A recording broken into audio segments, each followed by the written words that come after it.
Ganda putra Jepang akan tersingkir dengan cepat. Alfian Ardianto masih bermain dengan mantap. Ganda putra Jepang menangis. Oke, ganda putra Jepang jadi korban lagi. Ganda putra Indonesia masih kuat. Saya menantikan pertarungan antara pemain top dunia. Selamat kepada Hendra atas kemenangan ulang tahunnya. Selamat ulang tahun Hendra memenangkan satu lagi. Memang tidak mudah untuk tetap bermain di usia hampir 40, meski tidak sebaik periode puncaknya, namun tingkat kebugaran fisik dan teknisnya tetap ada.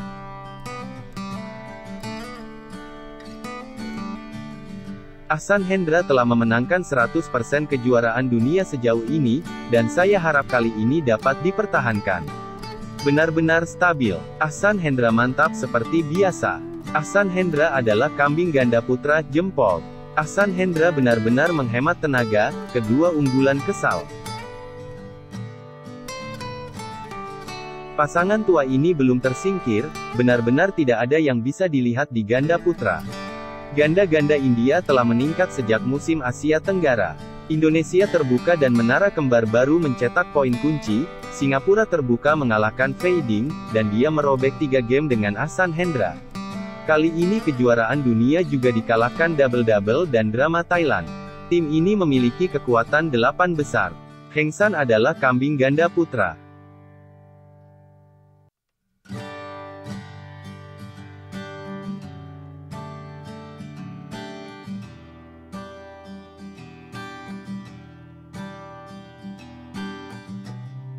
Minion gagal lagi di kejuaraan dunia. Hei, tidak ada yang mau kalah. Ganda putra nomor 1 dunia ini belum pernah mencapai kejuaraan dunia dan semifinal Olimpiade. Masih belum terpecah, kan? Pergi ke Olimpiade Paris mungkin akan mengirimkan kehangatan. Setelah menonton ganda putra Minions, seperti Momota kemarin, ada saat di mana kejeniusan, ketangkasan, dan kecepatan tak tertandingi di dunia. Kebenaran tidak diketahui, tetapi tanpa kecepatan, daya serang, dan menjadi biasa-biasa saja, siapa sangka dua pemain yang akan kalah dari Inggris hari ini, yang belum pernah saya temui, dan yang namanya tidak bisa disebutkan namanya, bukan bermaksud meremehkan, memang benar, tidak pernah terlihat. 2H. Olahraga kompetitif, kekuatan adalah kata terakhir, tanpa kekuatan, Anda harus memiliki momentum dan berjuang sampai mati. Saya merasa bahwa Gideon benar-benar ingin membuat comeback yang baik setelah operasi, dia telah kehilangan begitu banyak dalam waktu yang singkat, dan permainannya juga sangat positif, tetapi kinerja Sukamuljo sedikit buruk, dan sangat terluka. Soundtracknya sangat sedih, tetapi Gideon telah kehilangan banyak berat badan sehingga dia masih ingin bermain dengan baik. Keadaan Sukamuljo tidak bagus hari ini, banyak kesalahan di depan net. Sedikit menyedihkan. Marcus ingin bertarung dengan baik, tapi hatinya masih di Indonesia. Babysitter akan menjadi yang pertama, jika masuk semifinal minggu ini atau final minggu depan, atau menunggu sampai akhir September ketika orang kuning kecil mengurangi 3 poin besar dan berbaring. Gideon mati-matian kembali setelah operasi, tentu saja, teknik pasangan ini memang terlalu stabil, jadi kembalilah dan latih tekniknya lagi. Balas B, saya merasa tidak enak untuk Gideon. Ini tidak lemah untuk ganda putra Inggris. Tapi pria kuning kecil itu dalam kondisi yang buruk. Levelnya turun terlalu cepat, tidak masuk akal untuk melanjutkannya. Pada awalnya, momentum Gideon sebenarnya sangat bagus, meskipun kalah, dia sangat positif, tetapi Sukamuljo tidak mau bekerja sama. Jika Babysitter masuk semifinal kejuaraan dunia, Minion akan menempati peringkat kedua minggu depan. Kebetulan mereka berdua terlempar dari peringkat 1 dunia minggu depan atau 2 minggu ke depan. Minion telah berada di babak kedua selama 3 kejuaraan dunia berturut-turut sejak 2019, dan hasil terbaik mereka adalah mencapai perempat final pada 2017 dan 2018. Terlalu banyak kesalahan. Secepatnya dan berikan kesempatan kepada kaum muda. Balas B. Sekarang ada Alfian Ardianto untuk pasangan Indonesia. Balas C. Minions sudah bisa fans. Kualitas bola Sukamuljo sangat buruk, berapa kali langsung mati, dia bermain sangat ceroboh dan sangat tidak bertanggung jawab kepada fans. Langka di antara pemain profesional. Tolong fans dengan cepat, jangan mencemari pandangan mayoritas penggemar. Bukankah lawan mengejek mereka, benar-benar keluar dari permainan? Sukamuljo menikah dengan keluarga kaya dan masih bekerja dengan rajin. Dikatakan bahwa tangan Sukamuljo terluka, dan dia memiliki sabuk yang sangat tebal di pertandingan hari ini. Gideon kebetulan terluka, dan mereka hanya bisa mengatakan bahwa tidak ada satu peristiwa pun dalam kehidupan. Saya merasa itu bukan masalah teknis atau masalah psikologis. Aku lega melihat hasil kontes Minion tetap stabil. Pria kuning kecil itu masih belum dibongkar.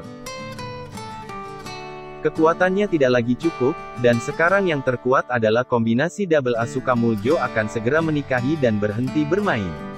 Ya, bagaimanapun, istri saya adalah putri keluarga kaya, dan dia juga bermain bola.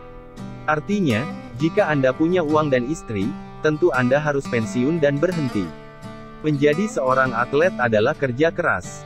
Pada kenyataannya, Minion secara teknis Bu ***K, dan semua orang terlalu malas untuk membicarakannya. Jika salah satu penggemar yang telah menyaksikan berbagai turnamen terbuka tahun ini, bukan hal yang aneh jika Minion kalah. Saya kalah hari ini, berbicara tentang pesta headline semacam ini, kebanyakan dari mereka sudah lama tidak menonton pertandingan, dan mereka masih terjebak dalam konsep sebelumnya. Raja Tur, itu cukup bagus, sorak-sorak. Tak satu pun dari mereka yang pernah memenangkan medali kejuaraan dunia, siapapun yang menang. Jojo melihat bahwa Ting Ting mungkin keluar hari ini dan memutuskan untuk mendukungnya sebagai saudara. Semua orang memusatkan perhatian mereka pada Axelsen, Lee Zijia dan Si Yuki, tetapi sejauh ini Jonathan berada dalam performa yang sedikit panas. Dia mengalahkan lawannya dalam game langsung dalam 3 ronde, dan dia membuat sedikit kesalahan selama pertandingan. Saya pikir Ginting kembali, kecepatannya menakutkan. Ginting mengatakan terakhir kali bahwa dia merasa yang terbaik. Selesai, apakah tim tunggal putra akan bubar? Mengapa semua skor Si Yuki karena kesalahan Ginting? Sekarang Ginting lebih baik. Ginting tidak bisa terus membunuh seperti ini selamanya. Saya merasa semua orang lesu hari ini, saya merasa seperti sekarat karena kelelahan di akhir ronde ketiga. Si Yuki udah lama gak main, agak malu kalau ketemu yang kuat. Setelah menyalip Ginting di game ketiga, dia bermain dengan sangat baik. Ritme memobilisasi Ginting. Setelah ditangkap oleh Ginting, dia sedikit cemas. Mungkin tekanannya agak tinggi, dan pukulan sangat bagus. Ginting awalnya lemah dalam kekuatan fisik, tetapi Si Yuki kurang bugar secara fisik daripada Ginting. Ginting sering dikritik karena kurangnya kekuatan fisik untuk mempertahankan gaya permainan ofensifnya, dan dia biasanya kehilangan kekuatan fisiknya di game ketiga. Namun saya tidak menyangka kekuatan fisik Si Yuki malah semakin buruk, dan wajahnya memucat di game ketiga. Kekuatan fisik Si Yuki benar-benar tidak bagus sepanjang waktu. Si Yuki seharusnya goyah ketika ada bola di depan di babak pertama game ketiga, dan masalah langsung terjadi ketika dia berlari ke belakang. Dari segi kekuatan fisik Ginting memang yang terbaik, tapi gaya bermainnya terlalu menguras tenaga. Saya masih dalam suasana hati yang buruk. Di game pertama, saya merasa sudah lama tidak bermain melawan pemain papan atas, dan dia tidak beradaptasi dengan ritme. Saya belum bermain game selama lebih dari setahun, dan ketika saya kembali, itu adalah permainan dengan intensitas tinggi di kejuaraan dunia. Menghadapi Ginting, yang dalam keadaan panas, Si Yuki dan dia setara, dan mereka bermain bolak-balik. Beri Si Yuki lebih banyak waktu dan biarkan dia merasakan permainannya. Bahkan jika dia baru saja kembali, dia tetaplah Si Yuki, yang sangat diperlukan oleh Guoyu. Aku mencintaimu. Bagaimanapun, mereka seumuran dan memiliki sedikit nasib, itu normal untuk memberi selamat kepada orang lain atas kemenangan mereka. Si Yuki mungkin tahu bahwa masih jauh untuk mencapai keadaan memenangkan Ginting dalam waktu singkat. Tapi satu-satunya keuntungan adalah setelah kalah sekali, Si Yuki lebih waspada. Menghadapi Ginting, dia lebih ketat dan terorganisir, dan dia tidak akan berpikir terlalu banyak secara psikologis, dan dia tidak akan memberi petunjuk psikologis bahwa dia tidak bisa kalah dan tidak kalah. Tentu saja, selamat untuk Ginting, Saya menantikan dia bermain 3 pertandingan dengan Axelsen besok. Jika bukan karena si Yuki atau bulu nasional hari ini, saya pasti akan mendukungnya 100%. Hanya 50% yang didukung hari ini, hahaha.